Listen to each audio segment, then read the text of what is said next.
Muy buenas tardes, amigos, ¿cómo están ustedes? ¿Qué tal?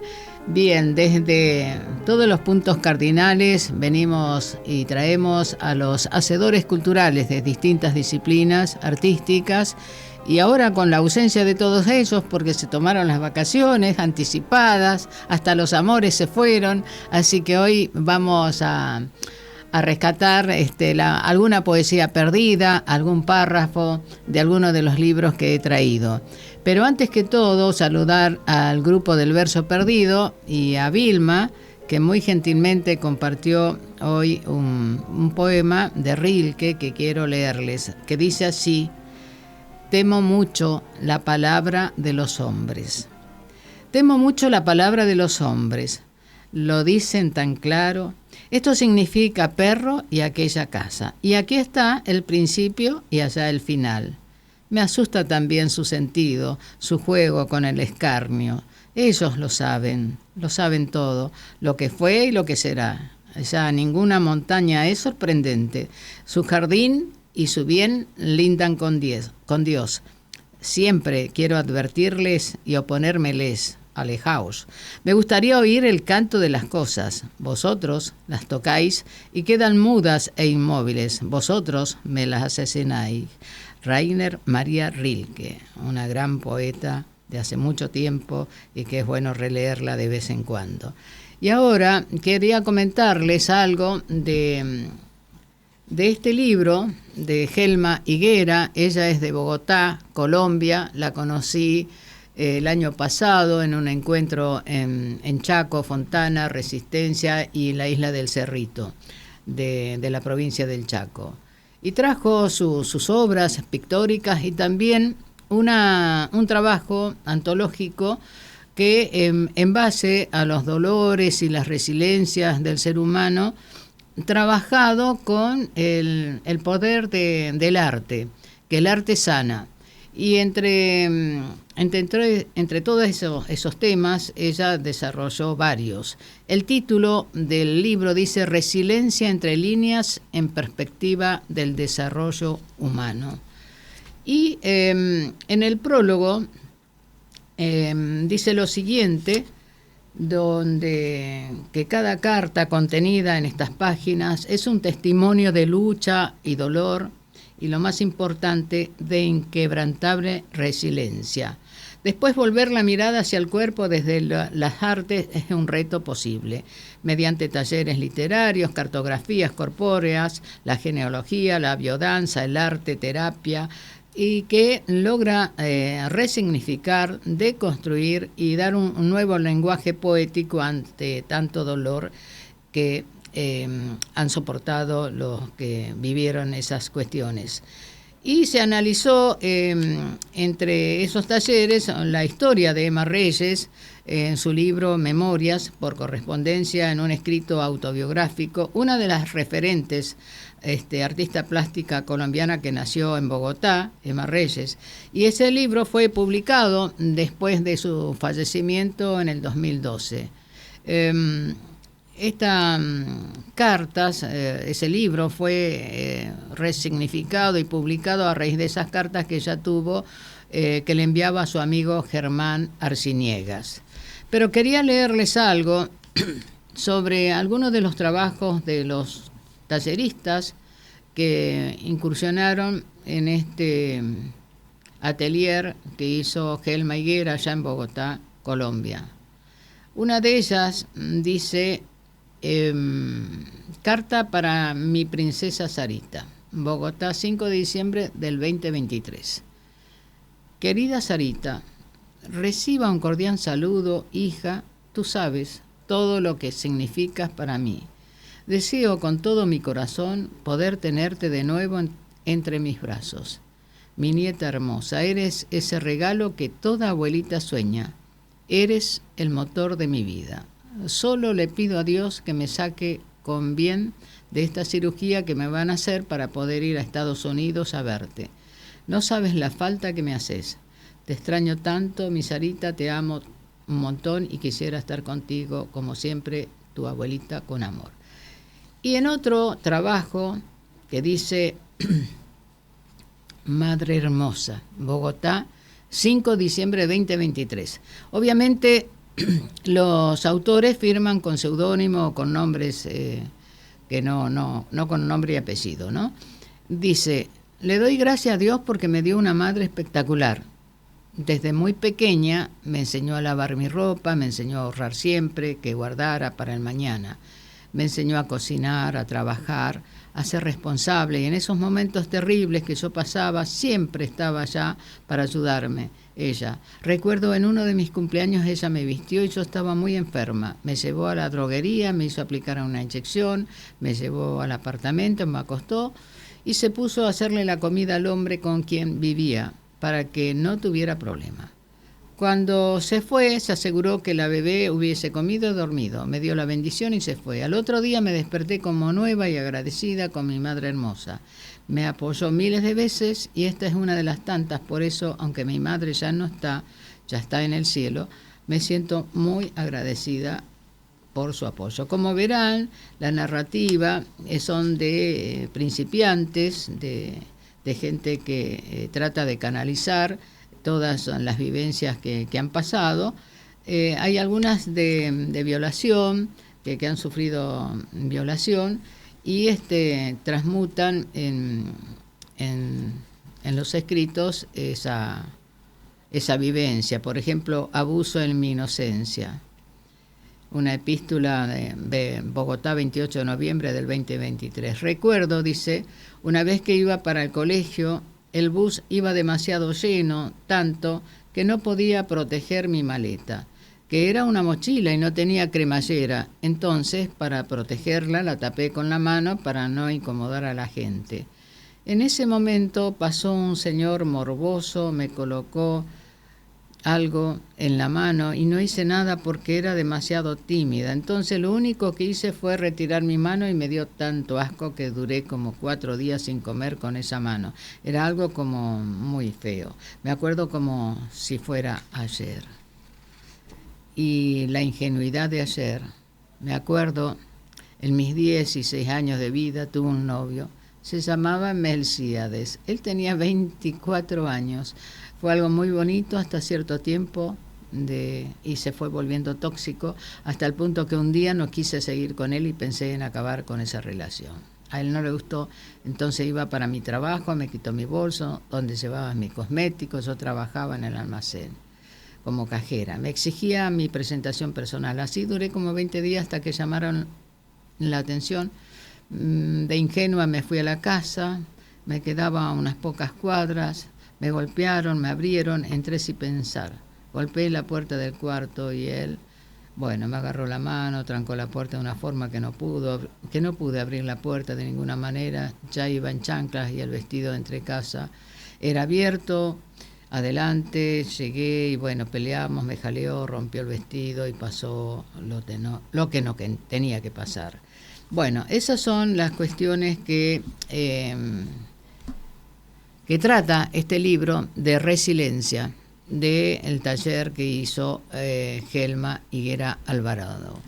Y hay una escritora del norte argentino que ha trabajado mucho, lamentablemente, de hechos que suceden, cosas atroces que están, pero a veces no queremos verlas. Yo que trabajé en la justicia lo he visto, en temas de abuso, de violencia física, psicológica, en fin. Tanto es así que la incomodidad a veces hace que uno mire para el otro lado, la mayoría, ante estos temas muy, muy urticantes, obviamente. Es un año que estamos finalizando, 2025, vemos las noticias a veces no tan santas, no tan buenas, y a veces duele ver estos asesinatos, estos atropellos hacia el ser humano, que se podría vivir tranquilamente con amor, con sencillez, con humildad. Y suceden estas cosas. Y ahí está el observador, el escritor, el poeta que transmuta esas vivencias, digamos, que incomodan a la sociedad actual que no asume esas cosas, ¿no? Que ocurren a veces cotidianamente y que los noticieros la pasan. Pero está el tema de la resiliencia, saber recuperar, saber salir adelante con esos temas, las personas que han sido víctimas, y superarlos. Y el escritor las rescata y los pone en un poema o en un libro. Por ejemplo, les decía que hay una escritora que habla sobre esas atrocidades, que lo vamos a tratar después el año que viene, entrevistarla personalmente o telefónicamente vía Zoom, y así ella va a desarrollar esos temas específicos. Pero ahora quiero volver un poco a la naturaleza. Hay una escritora que ustedes ya la conocen, ha estado aquí en este programa, Patricia Vitali. Es mi secretaria general en el Instituto de Arte, Literatura y Lingüística, que estamos trabajando con nuevos proyectos, nuevas actividades. Ya para el año que viene seremos un poquito más. Y se lanzan los proyectos para todos los creadores de Argentina, y no solamente de Argentina, sino también a nivel internacional, que vamos a trabajar e interactuar con otros grupos artísticos, literarios y músicos, artistas plásticos. Bueno, Patricia, en su libro Natura en Llamas, que me autorizó a que lo lea, por eso lo digo, y lo traje, dice: praderas humanas. Intuyen que es el color, predican que hay algo más. Al pie del monte aquel duermen muy por momentos diminutos seres. Luego, cuando se despierta la brisa, reconocen y saludan a los astros. Intuyen que además de su color, los movimientos sincronizados responden a una corriente interna que al no verse provoca intriga. Intuyen que la eternidad se percibe en la retina dilatada, y por eso simplemente el ver de esperanza se intensifica, se potencia y decide reinar en las praderas humanas de aquellas almas que buscan redimir cualquier sufrimiento.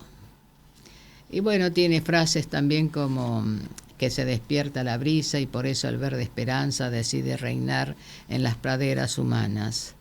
Ella es muy natura, y justamente en un poema titulado Natura en Armonía dice lo siguiente: a pleno azul se funden cielo y agua, ellas lucen espléndidas y se acercan volátiles seres, algunos por segundos, otros se posan y desde allí preparan su vuelo tan imponente como real, tan luminoso y libre. Única se eleva, crea su verdad, luce toda su belleza. Debajo, otros seres más oscuros recorren senderos, sobrepasan las raíces de pasado, envuelven diminutos granitos de luz dorada, y más allá, como posando en la escena arácnida, se muestra serena. Todo confluye en armonía, Natura muestra su esplendor, nos regala un paisaje colmado de vida. Y después, en otras partes, bueno, también está ilustrado este libro por un gran artista, amigo, conocido, él es también de Colombia, John Restrepo Loaiza. El Natura en Llamas de Patricia Vitali, ella dice: azul, azul, azul. Con esa brisa agitas tu corazón de agua y llevas hacia las profundidades tu única verdad. Te navegan, te recorren y te observan en los corazones de quienes tocas. Esas venas incontenibles de líquida esencia devuelven vida a la sequía humana de egoísmo y terquedades. Y en el libro de Natura en Llamas, que está ilustrado por John, hay acrílicos, hay varias figuras a nivel paisajístico, muy de John. Y Patricia dice en Acuática, una poesía titulada Acuática: espacio donde se sumergen las miradas, rodeado de verdes y palmeras, bordeado con una alfombra de pastos como abrazando su contorno. Reflejan allí los árboles más altos que en la distancia se duplican. Con esa profundidad acuática, los deseos se disuelven cual hojas secas cuando caen en su interior. Agua es tu esencia, la calma invita a admirarte para encontrar aquella anhelada sensación de paz que le devuelve al alma su quietud. Y ahora, si tenemos tiempo, señor operador, vamos a escuchar un tema musical de Martín Leos. Él es actor, autor y músico patagónico, precisamente de la provincia de Santa Cruz, y lo escuchamos. En que hay que resistir, sobre todas las cosas. Agradezco inmensamente al universo que haya parado un poco la lluvia para que ustedes puedan estar acá, y le pido a todos, todas las fuerzas del universo, que ayuden a todos aquellos que están pasándola muy mal bajo el agua en este momento.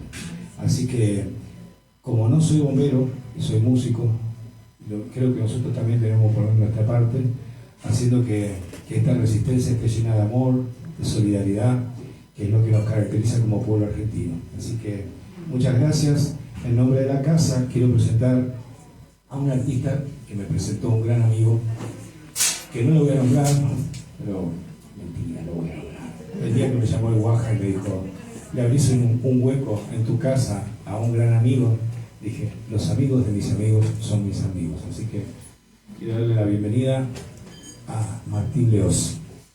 Un pequeño aplauso, si quieren.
hay un gaucho señor, aunque usted no lo sepa, hay un gaucho señor, y si me quieren tomar, salto de aquí a allá, con mi caballo, mis perros y mi pinche no más, como peón puestero, pero pobre vagón, como peón puestero, pero pobre vagón.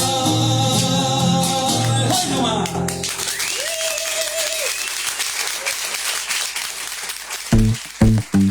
La política es cultura, porque todo es cultura y porque somos radio. Radio Cultura. fmradiocultura.com.ar.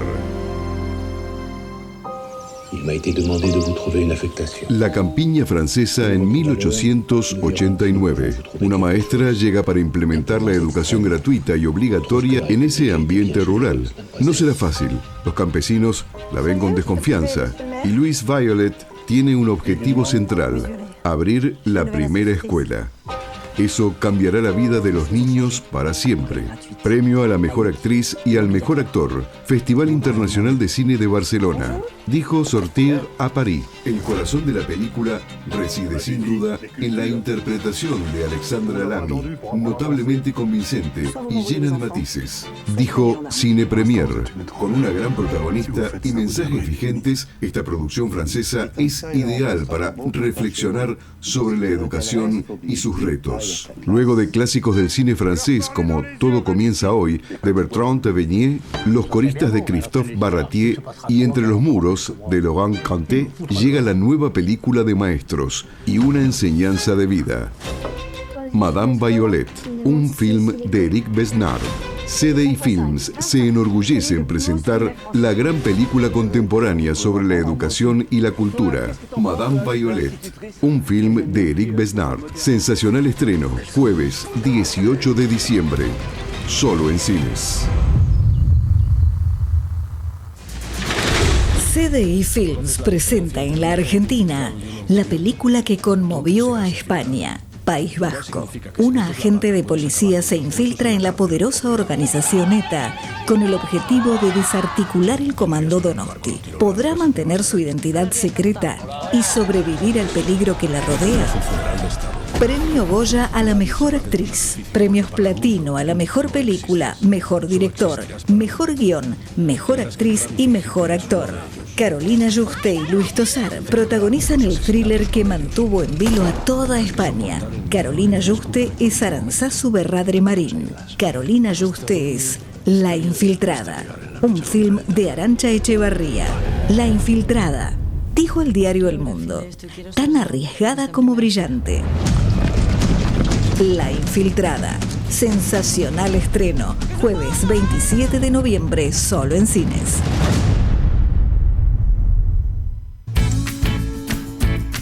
Porque todo es cultura y porque somos radio. Radio Cultura.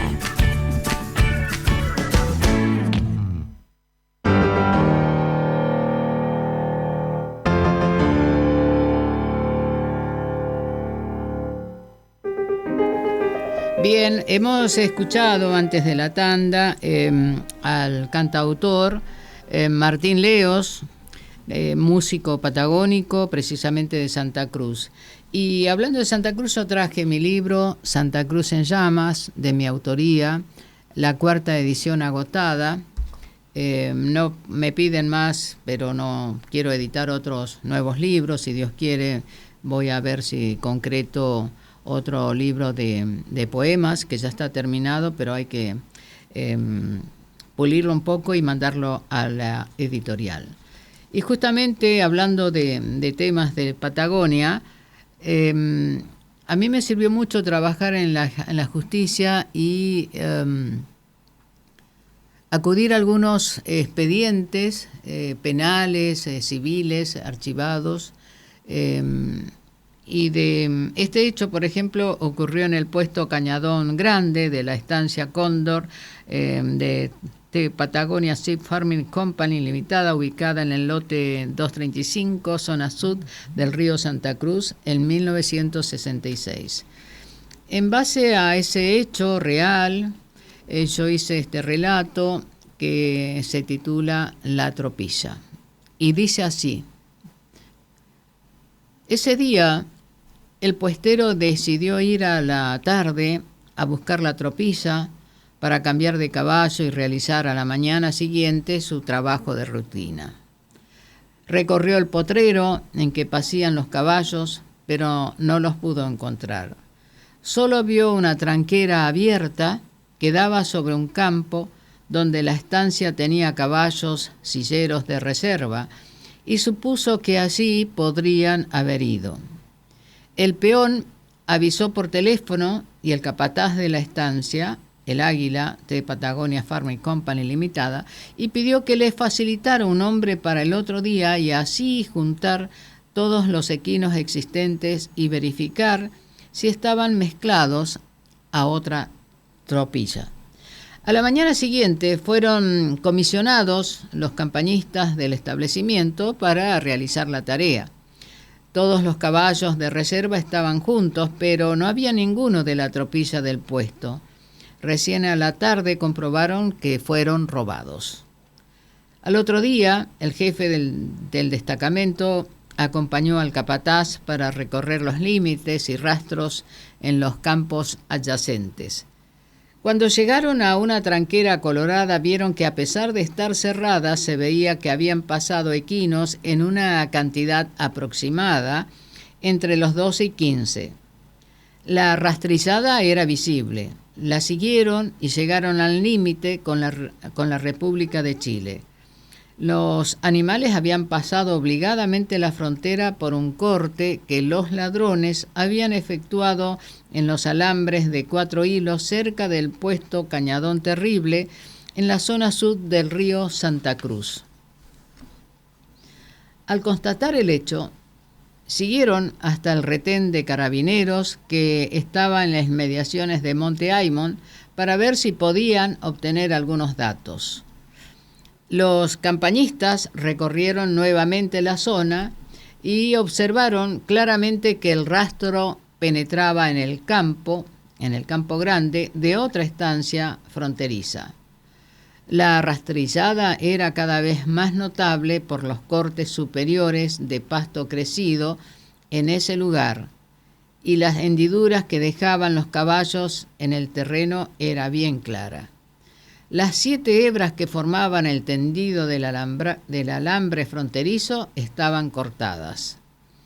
A pesar que habían recorrido todos los cuadros de la estancia y ver por las dudas los caballos que estaban pastando en Las Vegas o en los lugares de querencia, siguieron la búsqueda. Cansados, decidieron comisionar a un vaqueano.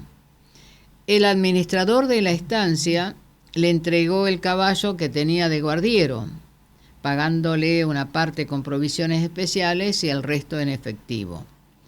El criollo, en forma pausada, ensilló el caballo.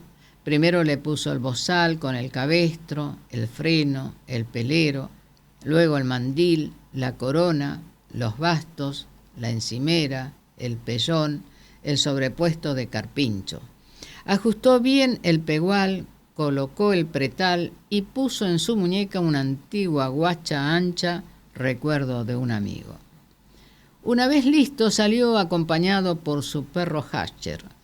No pudo llevar el pilchero por falta de caballos y se dirigió en dirección a la costa de Bahía Posesión.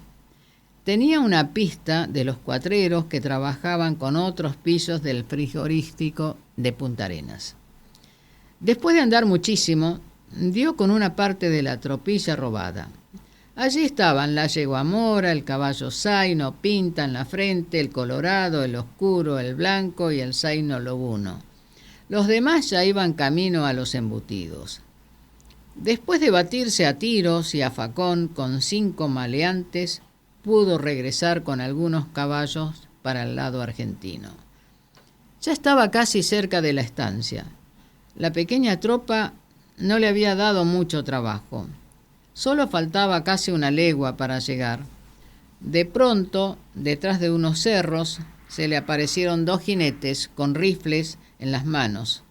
Lo pararon, Querían llevarse de vuelta los caballos.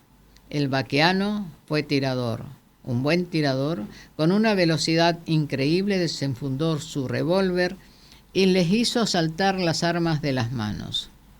Nunca le había fallado su col caballito. Los caballos de los cuatreros brincaron, cayendo uno de ellos al suelo. El otro intentaba sofrenar al suyo, que se había desbocado. El que había caído intentó incorporarse cuando recibió un culatazo con el Winchester, quedando a merced del criollo, que de inmediato ató las manos del maleante con una soga. Los peones de la estancia, que andaban de rodeo, habían escuchado el disparo y llegaron pronto al lugar, ayudándole a atrapar al otro individuo. De esa manera, cuando los maleantes malvivientes cantaron, la policía santacruceña pudo desbaratar el cuatrerismo internacional incipiente en el extremo sur argentino. Es en base a un hecho real, obviamente, y bueno, siguen ocurriendo algunas de estas cosas, pero lamentablemente es así. En este libro también está El último Zapucay, que donde le hablo, el personaje es un soldado correntino de Monte Casero que tuvo una actividad en la Guerra de Malvinas, y obviamente de esa realidad la transformo en cuento, pero no fue nada bueno, fue muy trágico, muy difícil toda esa situación. No les voy a leer todo el cuento, pero hay un autor que ya falleció, médico él, Pablo Borelli. Cuando sucedió todos estos temas belicistas allá en la zona sur de Patagonia por el conflicto de Malvinas, él escribió por Patricio y por Salteño, Pablo Borelli. Ya has vuelto, Patricio Huanca, hacia tu valle salteño, héroe nuevo de tu Salta, joven mártir de mi pueblo, yo te dejo este homenaje de hermano santacruceño. Otra cuarteta breve, de frontera. Hombres todos de frontera, los muertos de esta patriada, hombres todos de frontera en la nueva guerra gaucha. Luego, un poema titulado Bienvenido hermano. Bienvenido hermano soldado argentino, al páramo helado, tierra del mañana siempre de luchas vanas por crecer presente, de olvidar los años y ahuyentar fantasmas del tiempo pasado, sepultar promesas, quietos en el banco de eternos suplentes como algo olvidado. Mi brazo va al tuyo para decir gracia, ahora que el tiempo aquí te reclama, y para que vuelvas, cuando no hagas falta, vestir de soldado. Y bueno, hay otro escritor también de Chubut, Damián Bruno Verón, que habla sobre estos temas bélicos, y uno de sus poemas, titulado en su libro Sin Miedos, dice lo siguiente: de la lucha y los olvidos. Augurarles fantasmas declarantes, moviendo sordos cascabeles, hacen su danza inesperada sobre un teatro marino de derrota. Los enemigos del valor tuvieron nombres, alianzas no cumplidas, órdenes equivocadas, gomeras contra metrallas, un no parar a tiempo, la matanza y el horror adicional del hombre que quedó en la trinchera muerto de hambre. Los enemigos del país también tienen sus nombres, como rótulos perversos denunciantes. Unos hablan en inglés en suelo ajeno, otros piensan en inglés y están en casa, prolongando traiciones y humoradas en un vaivén de compra-venta inusitada. Claramente descubiertos son aquellos carentes del derecho a equivocarse. Los fantasmas no aquietan su danza en los olvidos, porque los olvidos de un pueblo no son tales. Y así todo escritor, hacedor artístico, va dejando en sus obras lo que la vivencia cotidiana lo golpea o lo abruma, y ahí nace la obra poética, el trabajo artístico. Por ejemplo, El hombre gaviota, que está en este libro de mi autoría, Santa Cruz en Llama, habló sobre la gente que vive o sobrevive en base a los grandes basurales donde van a recolectar lo que les puede servir para comer, para subsistir, para sus cosas, para la casa. Y esto ocurrió realmente en Río Gallegos, cuando la ciudad era incipiente, no como la gran ciudad de ahora.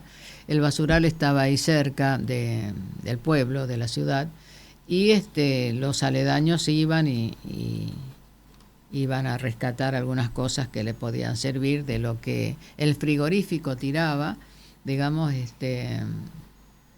cosas de cordero, por ejemplo, o de faenas de algún otro animal, más la gente que pudiente iba y tiraba, y eso a la gente de poco poder adquisitivo le servía. Y así el personaje en este cuento, El hombre gaviota, es un niño canillita, un vendedor de diario. En esa época se vendían los diarios soporte papel, y con su abuela él, en el tiempo que podía, iba a recoger lo que les hacía falta para su humilde vivienda. En ese lapso, cuando van a recoger cosas, la abuela resbala en una de esas desperdicios y se clava un hierro que estaba ahí, punzante, y lamentablemente fallece.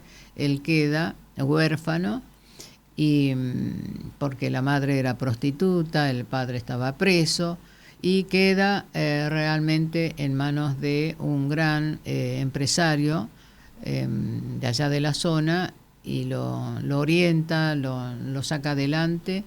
Y este chico luego es un gran empresario, como ejemplo que tuvo de este señor que lo orientó y lo sacó de esa vivencia pusilánime que tenía.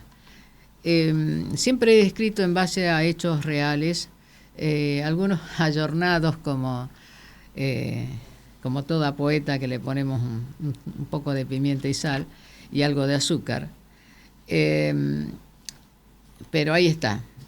De asaltos y cowboy es otro capítulo de este libro, donde hablo sobre el asalto que se hizo en 1932 en el Banco Anglo del Sud, en Puerto Santa Cruz, una localidad que queda más o menos a 350 kilómetros de Río Gallegos.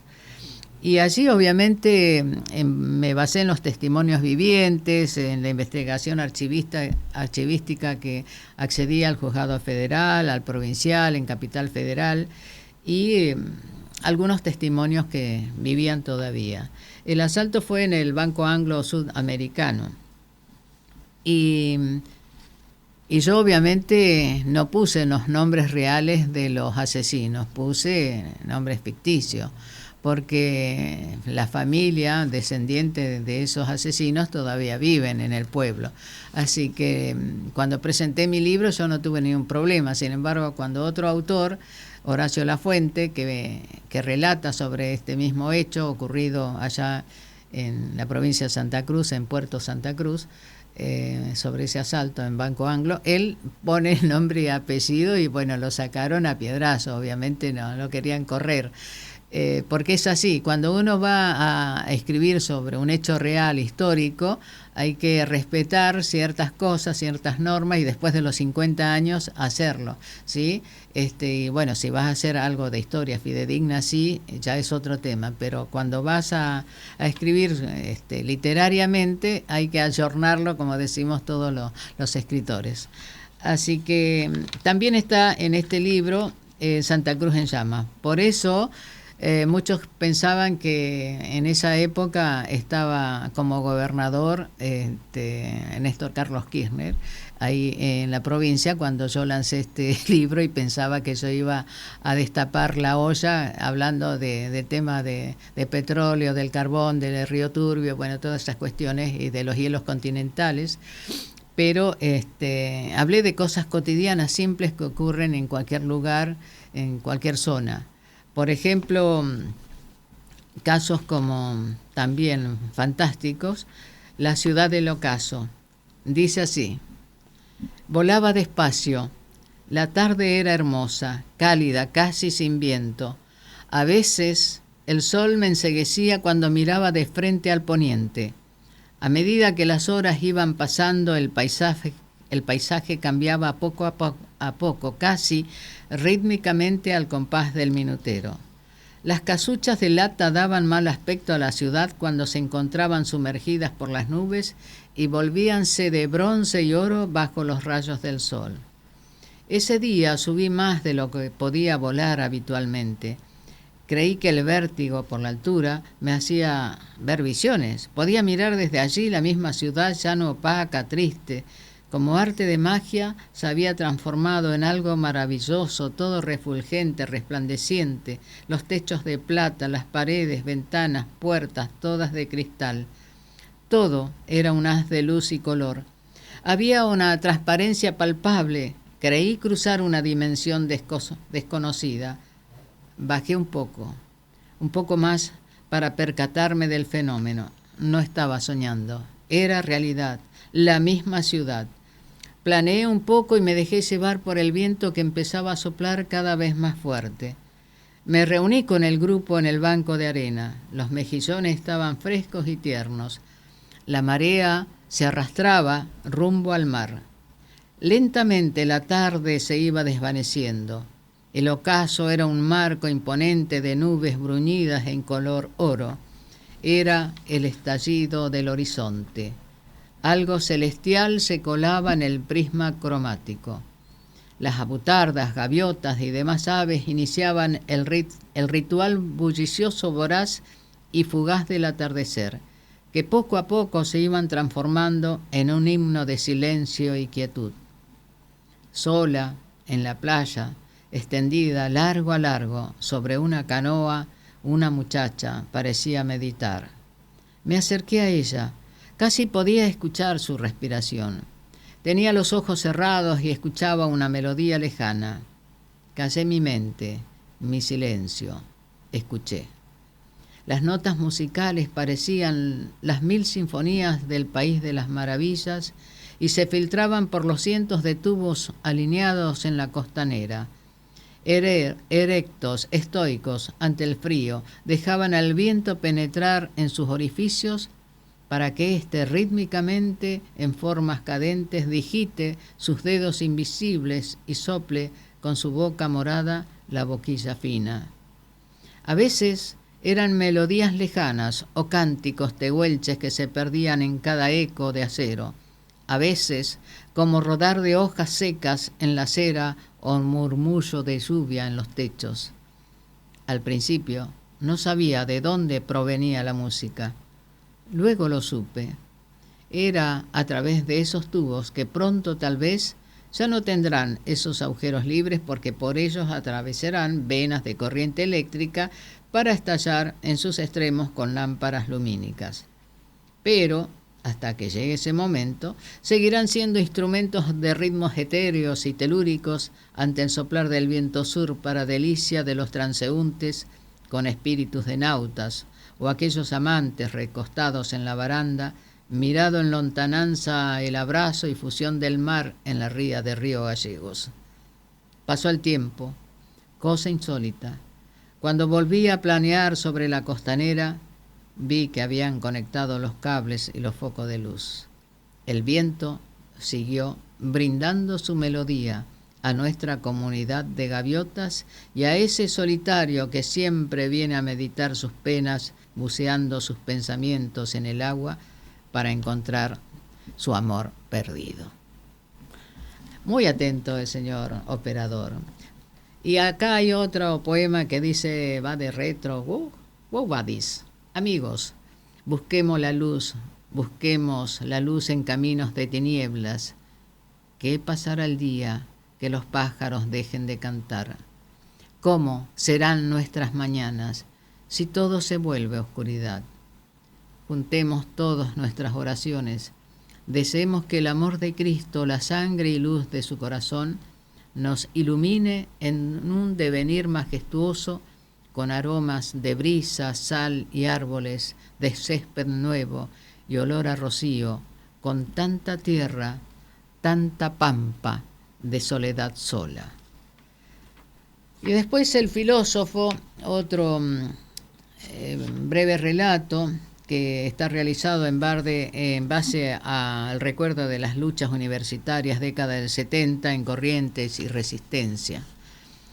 Hago hablar a un personaje y lo hago filosofar dentro de su locura con todo lo que acontecía en esa década del 70, allá por la época de esa zona norteña, y donde hubo secuestros, matanzas, y hablo de la pérdida humana que hubo en ese tiempo, y recuerdo alguna frase de Francisco García Salve que dijo que en estos momentos dramáticos del mundo el hombre debe llorar y reír con su pueblo.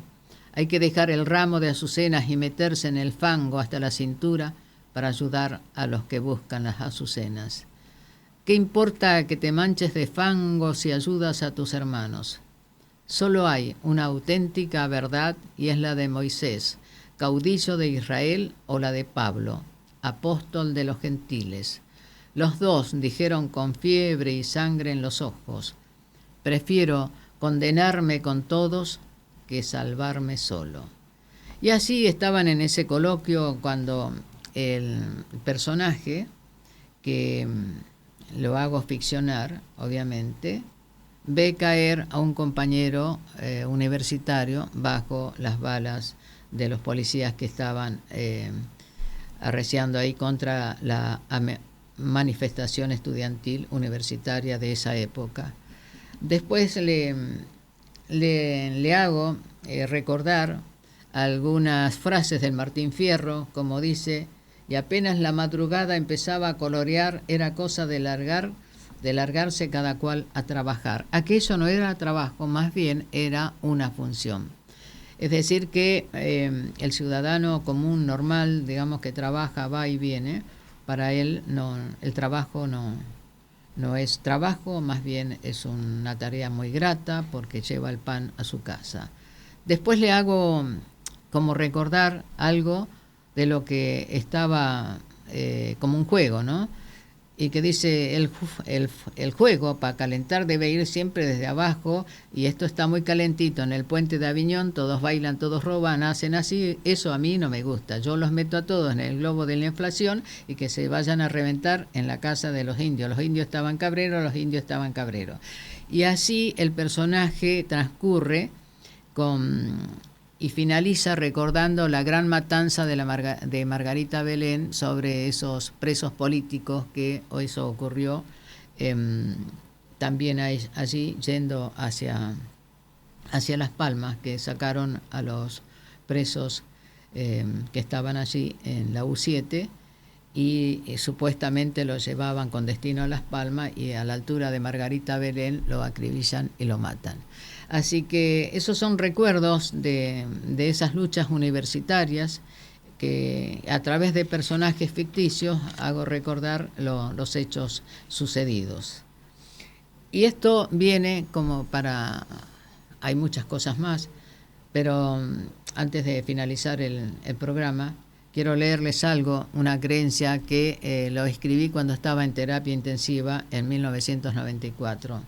Y digo así: creo en la ciencia certificada, también creo en la ciencia del pasado, y que no es sellada, la que nos llegó de boca a boca, de luna en luna, por nuestros ancestros. Y a ellos, ¿quiénes los iluminó? ¿Los dioses, el mismo Dios? De todos los continentes, África, Asia, América, Europa y Oceanía, por extensión la historia es similar. El hombre cree en su creación y al creerse vive, imagina, observa, investiga. Las energías corpísticas van y vienen, como duendes azules, hacen giros y remolinos y penetran en nuestras mentes, en el cuerpo, todo. Estamos en terapia intensiva. Virus detectado, los sueños. La esperanza, no lo saben. Y bueno, seguiremos escribiendo lo que nos acontece cotidianamente, lo que a todos, no solamente a nosotros, sino a nuestro par ser humano, mientras podamos tener vida, ¿no? Y quiero desearles a todos un feliz fin de año 2025, que no estuvo tan bueno, pero esperemos que el 2026 sea mucho mejor, y agradecer a los que llevan y conducen esta radio, FM Radio Cultura, a los operadores tan gentiles, y que tengamos un venturoso y próspero año 2026, ¿sí? Y gracias por todo.